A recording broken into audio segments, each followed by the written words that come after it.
श्री स्वामी समर्थ। शराबी लोग यानी जो व्यक्ति हमें दुख देते हैं, धोखा देते हैं, गलत समझते हैं या हमारी शांति भंग करते हैं, वे यूं ही जीवन में नहीं आते। उनके आने के पीछे कुछ आध्यात्मिक और जीवन पाठ छिपे होते हैं।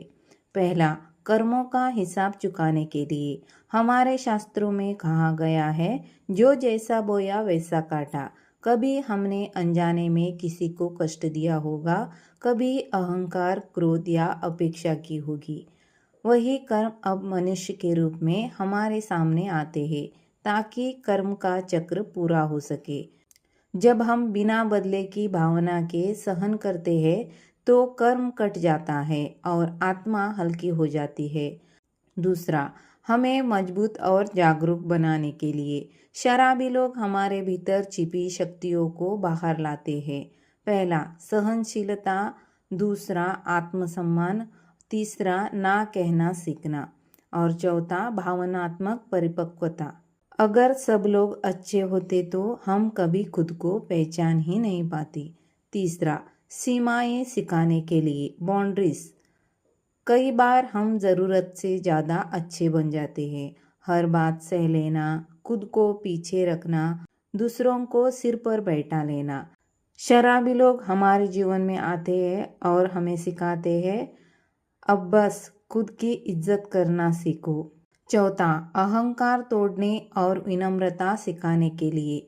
कुछ लोग हमारे जीवन में आते हैं ताकि हमारा घमंड टूटे, मैं सही हूँ की जिद खत्म हो, हम ईश्वर पर ज़्यादा भरोसा करें।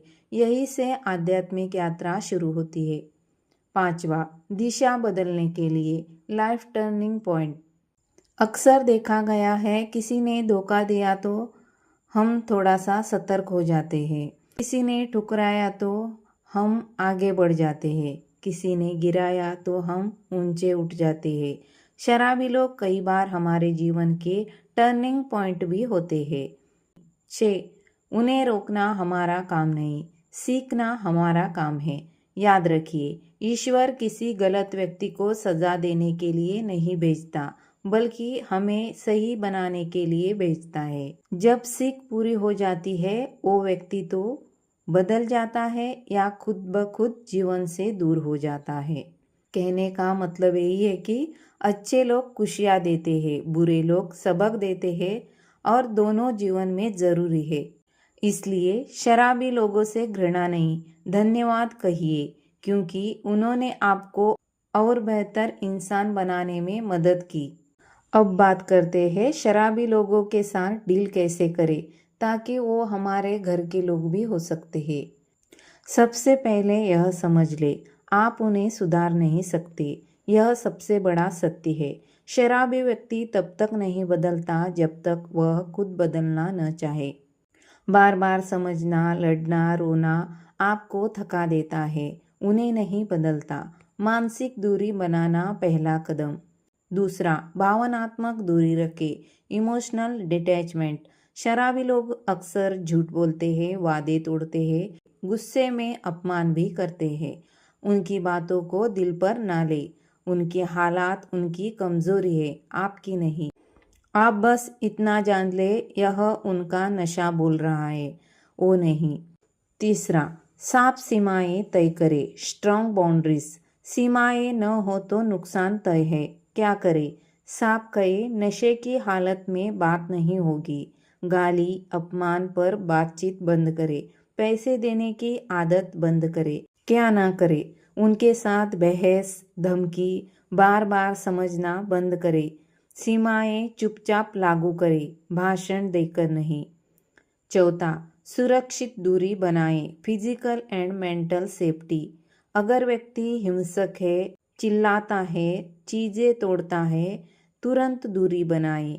ज़रूरत पड़े तो मदद ले, परिवार, समाज या काउंसलर की।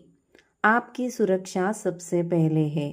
पांचवा, सहानुभूति रखें, सहनशीलता नहीं। यह बहुत बारीक फर्क है। सहानुभूति मतलब उनकी बीमारी समझना, सहनशीलता मतलब उनकी गलती सहना बंद कीजिए। बीमारी का मतलब यह नहीं कि आप दुर्व्यवहार स्वीकार करें। 6. मदद तभी करे जब वो खुद चाहे। अगर वो सुधारना चाहता है तो नशा मुक्ति केंद्र, काउंसलिंग, सपोर्ट ग्रुप। लेकिन अगर वो इनकार करता है, खुद को बचाना आपका धर्म है, पाप नहीं। आध्यात्मिक सुरक्षा, स्पिरिचुअल प्रोटेक्शन। रोज प्रार्थना करें। सुबह एक बार ओम नमः शिवाय या श्री स्वामी समर्थ नामस्मरण। शराबियों से मिलने के बाद हाथ मुंह धो लेना। मन में प्रार्थना कीजिए, हे ईश्वर उनकी नकारात्मकता मुझसे दूर रखे। 8वां, अगर शराबी परिवार का सदस्य हो तो यह सबसे कठिन स्थिति होती है। तब करे, उम्मीद उनसे कम रखे, जिम्मेदारियां सीमित रखे, बच्चों को उनसे दूरी बनाए रखे, किसी एक समझदार व्यक्ति के बीच में रहे। आपका पूरा जीवन उनकी लत की बलि नहीं चढ़ना चाहिए। अंतिम सत्य यही है, आपका काम किसी को बचाना नहीं, खुद को सुरक्षित रखना है। जिस दिन आप मजबूती से खड़े होते हैं, शराबी व्यक्ति या तो सुधरता है या आपके जीवन से पीछे हट जाता है। शराबी व्यक्ति से कैसे व्यवहार करें? एक आध्यात्मिक कहानी। अक्कलकोट के एक छोटा सा गांव था। वहाँ विट्ठल नाम का एक भक्त रहता था। वह स्वभाव से सीधा, मेहनती और भगवान में विश्वास रखने वाला व्यक्ति था।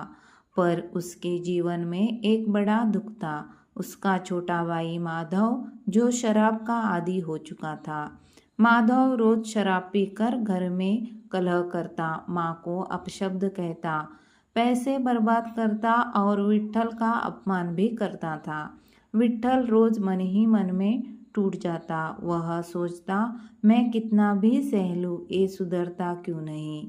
स्वामी समर्थ के चरणों में प्रार्थना। एक दिन विट्ठल सब छोड़कर अक्कलकोट पहुंचा। स्वामी समर्थ महाराज ध्यान में बैठे थे, तेज करुणा और शांति से भरे हुए। विट्ठल रो पड़ा, महाराज मैं थक गया हूँ, मैं अपने भाई को सुधारना चाहता हूँ, पर मेरा जीवन ही बिगड़ता जा रहा है। स्वामी समर्थ ने आंखें खोली और गंभीर स्वर में कहा, स्वामी समर्थ का पहला उपदेश, अरे मूर्ख, जिसे स्वयं की पीड़ा नहीं दिखती उसे तेरी सीख कैसे दिखाई देगी। फिर महाराज बोले, नशे में डूबा व्यक्ति पहले आत्मा को कटता है, फिर परिवार से और अंत में ईश्वर से। तू उसे बचाने के चक्कर में अपनी आत्मा को मत डुबो। स्वामी का दूसरा उपदेश। विट्ठल बोला, तो मैं क्या उसे त्याग दूं महाराज। स्वामी समर्थ मुस्कुराए, त्याग नहीं, दूरी, घृणा नहीं, सीमा। फिर बोले, जब वह नशे में हो उससे वाणी मत जोड़, जब वह अपमान करे उत्तर मत दे, जो सीमा तू नहीं बनाएगा वह तेरी शांति छीन लेगा। तीसरा उपदेश, करुणा लेकिन सहन नहीं। महाराज ने भूमि पर दंड रखा और बोले, सुन, करुणा रख पर अत्याचार सहना भक्ति नहीं। बीमारी समझ पर बीमारी को घर का राजा मत बना। मदद तभी कर जब वह सुधारने को तैयार हो। चौथा उपदेश, ईश्वर को सौंप देना। स्वामी समर्थ ने आकाश की ओर देखा। जिस दिन तू कहेगा, हे प्रभु अब यह तुम्हारा विषय है, उस दिन तेरी पीड़ा कम हो जाएगी। प्रार्थना कर पर नियंत्रण छोड़ दे। परिवर्तन। विट्ठल गांव लौटा। अब वह बहस नहीं करता, अपमान का उत्तर नहीं देता, पैसे देना बंद कर देता और रोज मन ही मन कहता, श्री स्वामी समर्था, इसे आपके चरणों में सौंपता हूँ। या तो माधव शर्मिंदा होकर बदला या फिर खुद ही दूरी बना ली और विट्ठल के घर में शांति लौट आई। स्वामी समर्थ का अंतिम संदेश। शराबी व्यक्ति तुझे तोड़ने आता है, पर यदि तू जाग गया तो वही तुझे मजबूत बना जाता है। जो अपनी आत्मा बचा ले वही सच्चा भक्त है। श्री स्वामी समर्थ महाराज की जय। आज के लिए बस इतना ही। मिलते हैं अगले किसी एक और नए टॉपिक के साथ। तब तक के लिए मुझे आज्ञा दीजिए।